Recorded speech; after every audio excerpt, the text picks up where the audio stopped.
And I know this is kind of a heavy topic. These next couple of things that I want to discuss are kind of a heavy topic. And I'm going to do my best to kind of lighten the mood a little bit while still staying respectful. But I find these topics extremely important to discuss and to educate people on, because these are the things that help me overcome my depression. Like naturally, I've suffered from depression quite a bit in my life. Some of my lowest points in time actually came from literally months and months of deep down depression.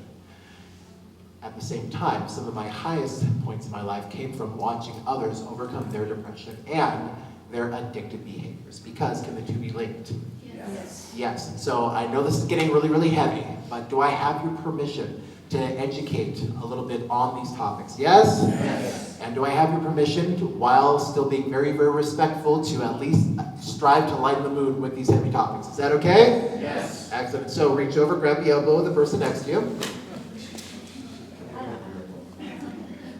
Give him just a little tickle.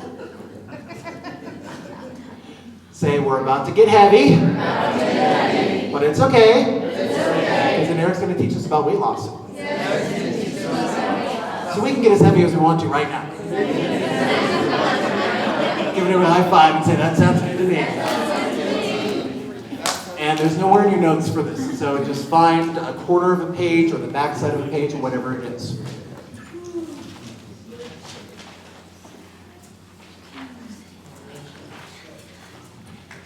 And one of the reasons why I'm so passionate about this is because, going really, really personal, as I mentioned earlier, I was adopted as an infant. And I didn't find out who I never met my biological mother until I was 29 years old. At which point, we finally hired a private detective. And we found out that she was living actually just a few hours away from where we were. And I finally got to meet her. It was one of the most amazing, amazing experiences of my life. And she actually came to my first 3-day event. She was sitting there front row and center. And my adoptive mom actually came, and they got to meet each other. Boy, was that a sweet reunion. And so if you go on my personal Facebook page, not my profile, but my cover photo, you'll see me going like this with two women with Master Creator sign. That's my biological mom and my adoptive mom, between the two. Unfortunately, when I reached out to her via text, I was really, really sneaky because I didn't know how she was going to respond. We found her phone number, and I sent her a text message. I found out that she's a massage therapist, just like my wife. And I said, hi, is this Teresa that does massages? Kind of hoping that she would respond like, ooh, yes. And she said, yes, it is. And I went, it's her. And I said, I'm not quite sure how to tell you this. I was born on such and such a date, and at such and such a place, and I understand that you were there too. And so, are you the person that I'm seeking? And she's like, and I hit send. And then I waited. And then I waited with every possible what if going through my mind, like, oh my gosh, what if she ghosts me from then on, right? Like, what if she says, I would want nothing to do with you? But thankfully, a moment or two later, she said, I'm so glad you finally found me. And I went, oh. And I said, can I call you? She said, yeah. And I called her, and I said, oh my gosh. I've been waiting for 29 years to finally talk to you. I said, can you give me the name of my birth father? Because I'd had her name from social services, but I didn't have his name. And she did. She said, yeah, look him up. And I did, and I found out. Here's the crazy thing. I'm a professional mentor married to a massage therapist. He's a professional mentor married to a massage therapist. And I was like, what is this about? And she said, yes.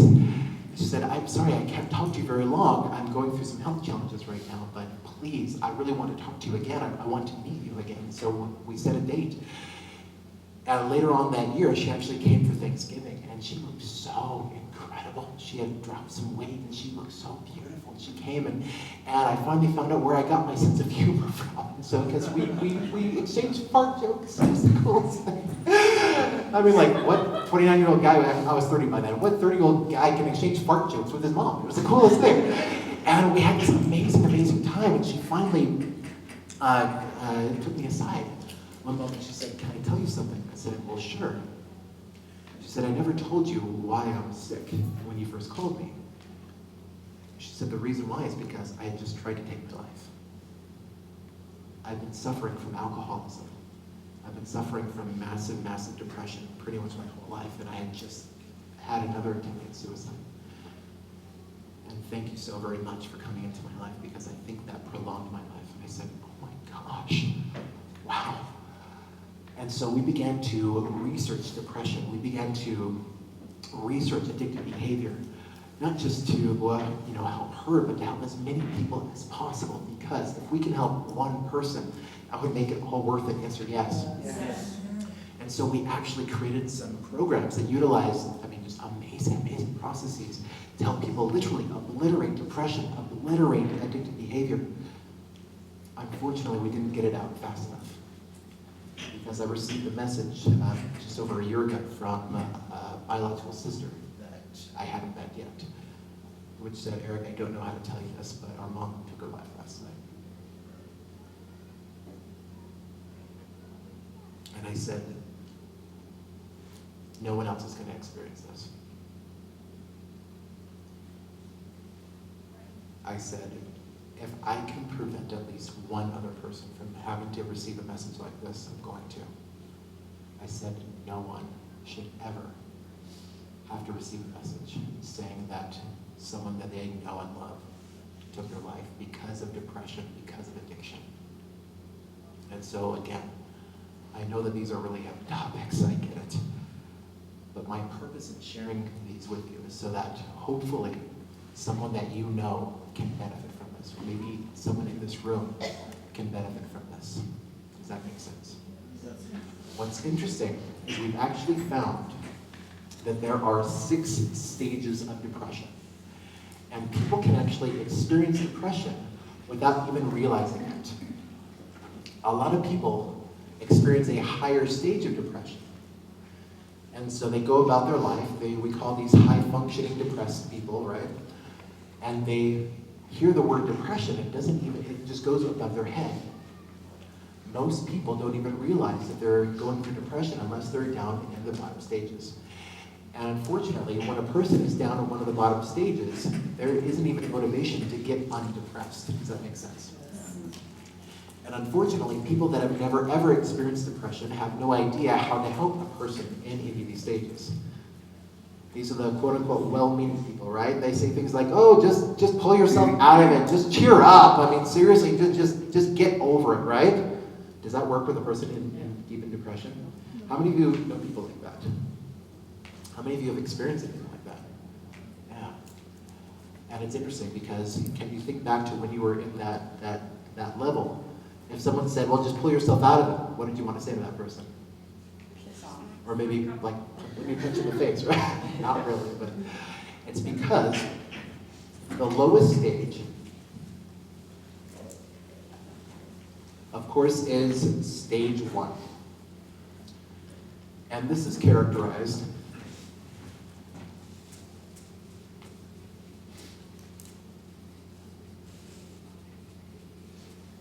by a loss of all motivation. You can be Tony Robbins. It doesn't matter. If you're in stage 1 of depression, you're not even motivated to get out of depression. Does that make sense? And if a person who's quote-unquote well-meaning says, well, just cheer up, or if people say, well, just go to a counselor or something of that nature, it doesn't help a person in stage 1. The only thing a person in stage 1 can do to begin to get out of it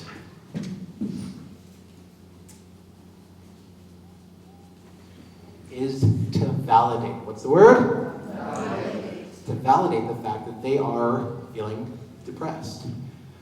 And this is where a lot of people, especially those of us in the mentoring and coaching industry, can get into trouble. Because how many of you are in some sort of service-giving industry? Whether it's healthcare, coaching, mentoring, anything like that. Yeah. And so it can be really, really easy for those of us in the service-type industry to fall into this stage. Because do we have bad days? Yeah. But it's really easy to get caught up in this, well, wait a second, I help other people deal with their depression. I help other people deal with their crap. What right do I have to go through crap? Does that make sense? Is that validating or is that the opposite? That's the opposite. And when we do the opposite of validating, it actually causes us to go even deeper into depression. Does that make sense? And this is the stage where people have those suicidal thoughts. Because when a person is in stage 1, as I mentioned, there is zero motivation to even get out of stage 1. This is where people just want to spend all day in bed. Because they're just taking one moment, 1 second at a time. If it was up to them, life would be over. The only thing that they can do is keep breathing, keep on keeping on. And the only thing that a person can do in this stage to get out of this stage or survive this stage is simply to validate. And so when my clients come in and I diagnose their symptoms and I say, it sounds like you're in stage 1 of depression. And I can tell because no amount of treatment that I do will actually help them because treatments don't work until you're in stage 4 or above. I'll get to that here in a moment. I have them literally stand up and plant their feet and literally stomp a few times. And I say, repeat after me. They go, what do you want me to say? I say this after me. I feel depressed. And they go, I feel depressed. And I say, and it sucks. And they look at me like super wide, like eyes super wide, like, I can't say sucks. I say, well, you're going to. I say, I feel depressed and it sucks. Or sometimes I'll say, can I give you a word that we use with our children? And they go, what's the word? I say the word. Can I share with you the word? This is a magical word to get you out of depression. Can I share it with you? I'm going to lean forward. The word is poopy. It's poopy. We literally use this with our children. Because what happens is when you use the word poopy, first and foremost, very few people can use that word with a straight face. I mean, you just almost have to giggle when you say that word, which causes a pattern interrupt in the brain, which then can actually help you get up into higher stages. And number 2, does depression feel kind of poopy? Yes! Tell the person next to you, being depressed is poopy. And so, sometimes I literally will have my clients, grown men, grown women, stand up, stomp their feet, and say, I feel depressed. And feeling depressed is poopy. And they look at me and they go, I feel so much better.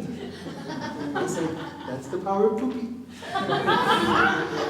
And so one more time, when a person is in stage 1, the one thing they can do is to do what? Validate. Tell the person next to you, stage 1, you gotta validate. Stage 1, you gotta validate. The next stage, of course, is stage 2. And this is when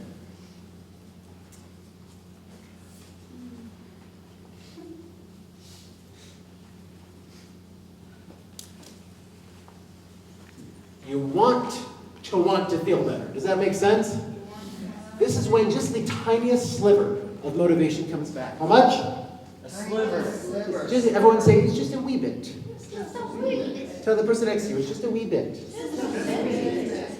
And this is, again, you're not quite wanting to feel better because then you'd actually feel better. Does that make sense? Yeah.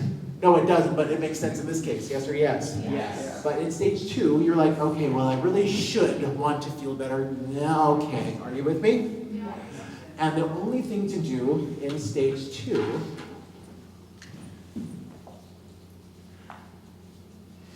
is something passive. What's the word? Passive. What's the word? Passive. What's the word? Passive. Thank you. Meaning, you go online, you find a funny video, or you look up a really, really nice piece of music, or you do something that doesn't actually require you to physically participate, but it at least gets your head above the water and it puts at least a tiny smile on your face. Does this make sense? And so again, when you're in stage 2, you gotta do something passive like watching a funny video, doing something just to at least put a smile on your face, because that brings you out of stage 2. Are you with me? Yes. Grab the arm of the person next to you.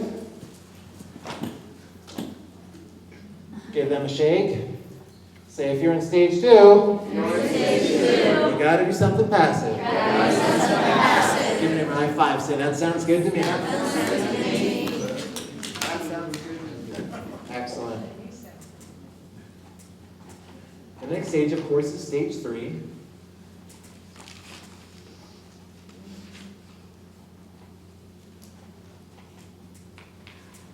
when you want to feel better. When you what? Want to feel better. This is when you're like, yeah, I don't really feel very good. Okay, yes, I do want to feel better now.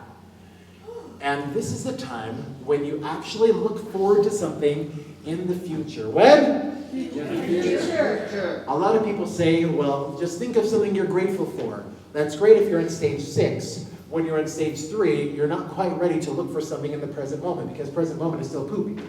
Does that make sense? Yes. Tell the person next to you, present moment is still poopy. Still. But you ask someone in stage 3 of depression, hey, tell me about this upcoming Christmas. Or tell me about, do you have a vacation you're planning? Or tell me about something. And their eyes will light up.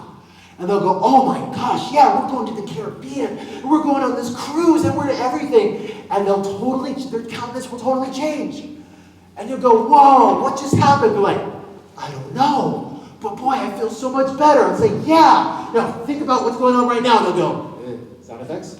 Yeah. Now think about the future. They go, sound effects? And they totally light up. Again, the reason why is they're not ready to look at the good from right now, but they absolutely can look forward to something in the future. Tell the person next to you, look forward to the future. Look forward to the future. Give them a high five, so that sounds good to me. And what's interesting is you can actually tell what stage a person's depression is in by where they're feeling it in their body. This is one of the fastest ways that I help to quote-unquote diagnose a person's stage of depression. I use quotes because I'm not a medical doctor. Does that make sense? Yes. And when people come in, they'll say, I've been experiencing symptoms of depression. I'll say, where do you feel the depression in your body? And they'll go, oh, I just feel down the lower part of my body. And I'll say, oh, are you not motivated? Does it feel like the world is crumbling around you? Yeah, you're in stage 1. If they say, well, I kind of feel it right here in my abdomen, I'll know that they're in stage 2. If they say, it's kind of just right in here, I'll go, oh, they're probably in stage 3. What's interesting is the lower stages of depression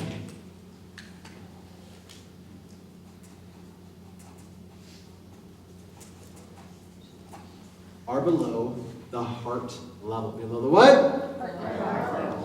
And this is why the lower stages of depression can be so devastating, because they're literally below their heart. Does that make sense? Yes. The longer a person spends in their heart, the less of these levels of depression they may feel. Is this useful information? Yes.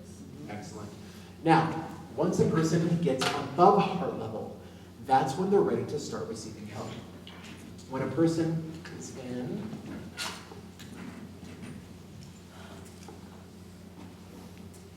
stage 4,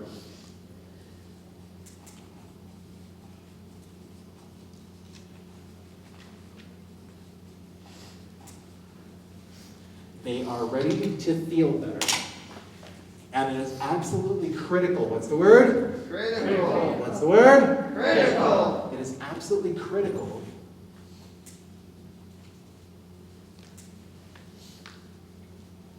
that they reach out for help. What's the word? Help. A person that is experiencing stage 4 of depression cannot get out of this stage by themselves. I guess they could, but it's going to take a lot longer. Our bodies were actually designed to heal themselves physically. Does that make sense? No one ever had a teacher say to heal a cut in our finger. It just does it automatically. Are you with me? Yes. Our bodies were not designed to heal themselves emotionally. They were designed so that we actually have to choose into emotional healing and reach out for help. And one of the best ways to get help in this case is by talking. By what? Talking. Now, does that mean you have to go and dump and talk all of your problems like to a psychotherapist or something like that? Not necessarily, although that is a tool that some people can use. Yes or yes? Yes. You simply want to use your voice, use your what? Voice. To reach out for help. To do what? Reach out for help. You want to actually use your voice to reach out for help. Yeah, I'm actually going to go there. Can we go churchy for a second? Yes. Is this spiritual? How many churchy type people do we have in the room? Excellent. I'm a churchy type person too. What's interesting is most religious leaders, if you need to go and get something off your chest, They have you go in and talk to them. Years ago, I tried to confess a sin via text message. And my bishop's like, dude, come in and talk to me. I could hear him thinking, you idiot. He didn't say that, but he's like, dude, make it a point, come in and talk to me. And the reason why is because this is where guilt lies. Guilt is actually, as I mentioned, a positive emotion. It doesn't feel good. But these positive emotions, these godly emotions, will never cause us to go below heart level. That's where the counterfeits go. Sometimes people say, well, Eric, how do I know if this is guilt or shame? I'll say, well, how intuitive are you into your feelings? They say, pretty good. Or sometimes I'll say, where are you feeling back pain?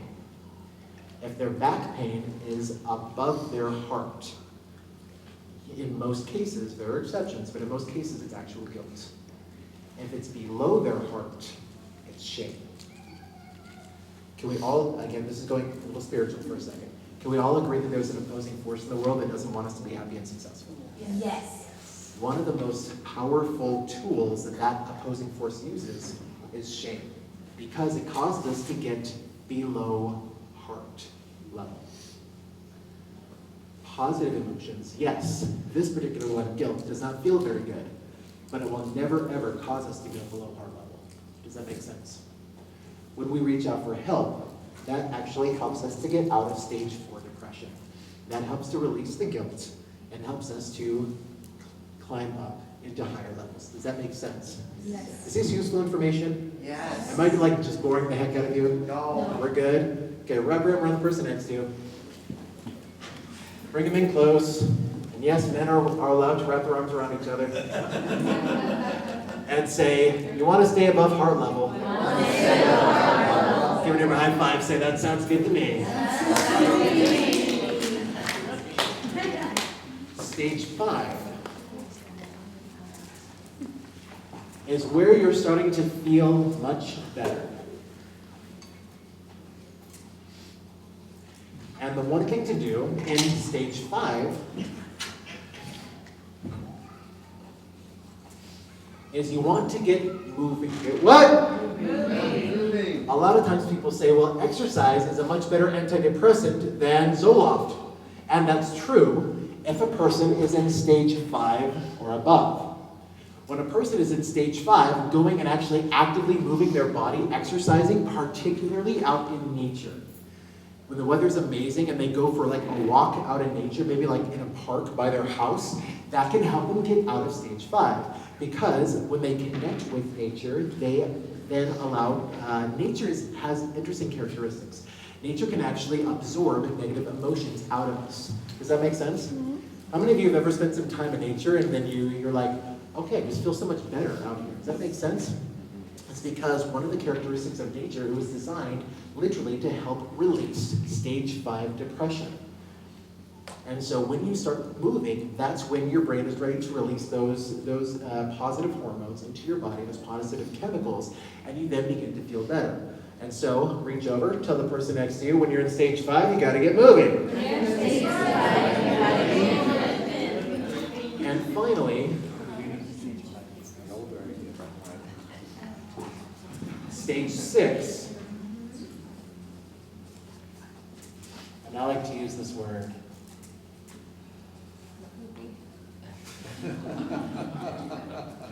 I like the word obliterate. What's the word? Obliterate. In stage 6 is when you're ready to actually obliterate the feelings of depression. And that's done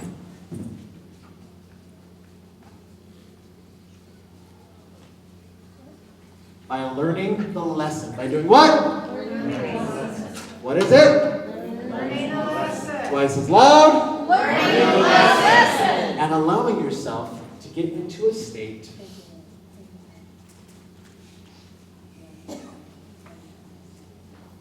of gratitude. What's the word? Gratitude. What's the word? Gratitude. Pure gratitude can actually expel depression. And I think I misspelled it, but that's okay. You guys get the idea. When you're in stage 6, you're ready to actually learn the lesson and complete the equation that has caused you to go down into depression. Does that make sense? Yes. Once you finally learn the lesson, depression is then obliterated because you can look at the trigger of the depression with high levels of gratitude. Pure gratitude can obliterate and dispel depression. Does that make sense?